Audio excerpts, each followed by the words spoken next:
What's the difference for you as a lineman when you're blocking for Dwayne or you're blocking for a veteran like Case? It's really no difference, man. Obviously, we know Haskins is a talented quarterback, and obviously a quick turnaround like that, him going in like that, mentally is just kind of mentally is it's just different. If you don't really get all the reps all week long and stuff like that, and you kind of thrown in the fire a little bit. But I think one thing, just having him out there, his composure, man, like you get these younger guys out here and they get rattled a little bit because it's their first time playing since the preseason. But his composure, man, the way he spoke in the huddle, man.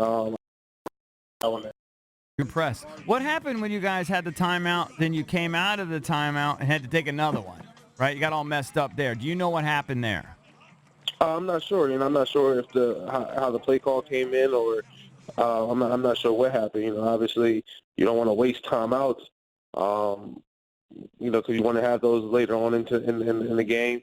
But obviously some communication happened or something, and I'm guessing Dwayne felt like it was better to call a timeout than to go out there and waste a play.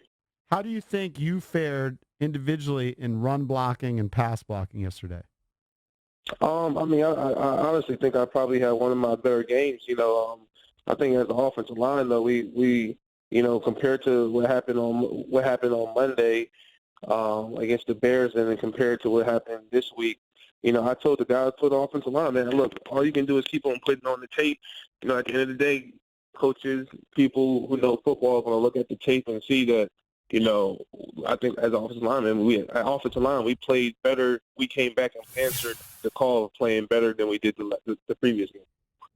So it almost sounds like you have the mentality like you're almost like playing for yourself right now at this point.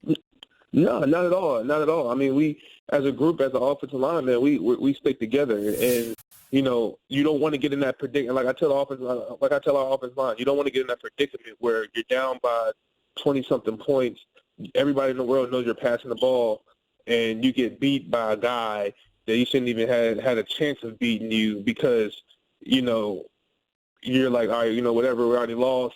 The game is it's only 5 minutes left in the fourth quarter. We're down by 21. There's no way we're going to come back.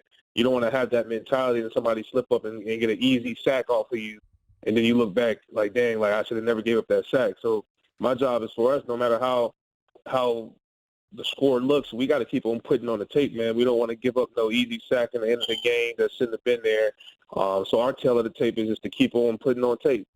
Joined by Morgan Moses, Redskins offensive tackle, presented by Steam Fitters UA Local 602. They built this city. What was Coach Gruden's mood like after the loss? Is the frustration showing with him, or does he kind of keep it inward? What was he like after the loss in New York? I mean, everybody's frustrated, man. You go out and lose your fourth game, your third game in the division. It sucks, man. Obviously, the Giants they're a good team, but they're missing key players just like we're missing key players. And it's Sunday, so you got to step up, man. We got to make plays, man. The thing is, I mean, I can sit here and tell you, oh, it's just 3 plays, 4 plays that we get back. It changes the game. Well, we didn't get those plays. We missed the 2 seam balls that arguably could have been touchdowns. We got a kickoff return that got recalled back for a penalty. I mean, that's 21 points right there that we left on the field. So we got to clean it up. Like I said, man, penalties versus bad, getting us in 2nd and 15 and 3rd and 15. I mean, it's just a recipe for disaster. You can't really call plays like you want to call. Morgan, you were one of the vocal critics of the decision not to dress AP, right? You said it was a slap in the face. Yeah. Has Jay regained the trust of you and of the locker room? I mean, there was, when I made that comment, it was no push towards anybody. I just said that, hey, we got a great leader that was not dressing. He's a vocal part, and we needed him. We needed him out there as being as a younger team. So it was no shot. It was no shot taken at anybody. It just, you see a guy like him that has the accolades, and he's been there, he's done that, he's been at the highest and the lowest stages of the NFL. And so for him, it's, when you hit adversity, you need guys, those type of guys like that. The Giants entered yesterday's game giving up 460 yards per game. That was in the league. You talk about the misses on throws and the seam to Quinn, and those could have been, long plays, touchdowns. But the running game, it hasn't gotten going for 4 games. Why haven't we been able to see Geis or Adrian Peterson succeed in the running game? We thought yesterday against the Giants would be a good opportunity.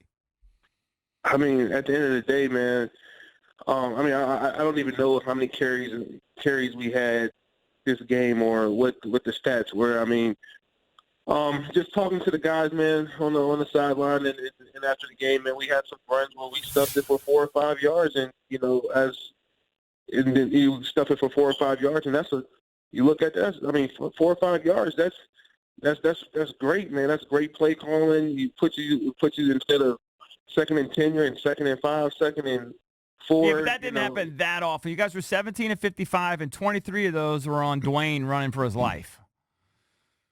I mean, I wouldn't say running for his life because he had plenty of protection.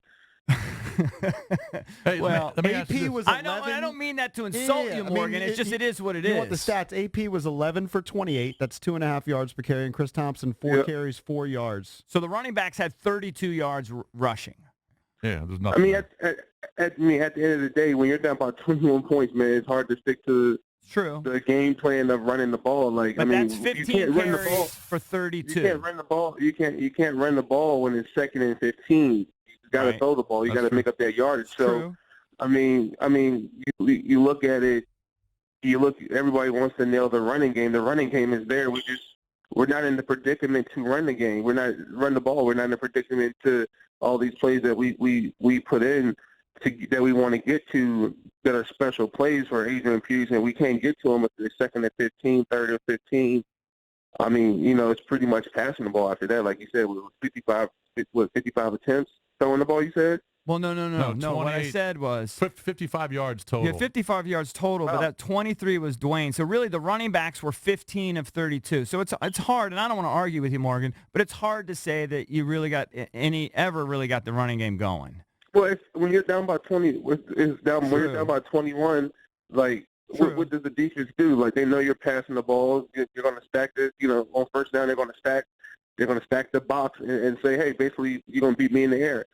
And so the Giants didn't do anything, just being out there. The Giants didn't do anything special. They didn't blitz us. They didn't do anything special. They sat back and just said, hey, you guys are going to have to play the game. You're down by 21. You're going to have to pass the ball.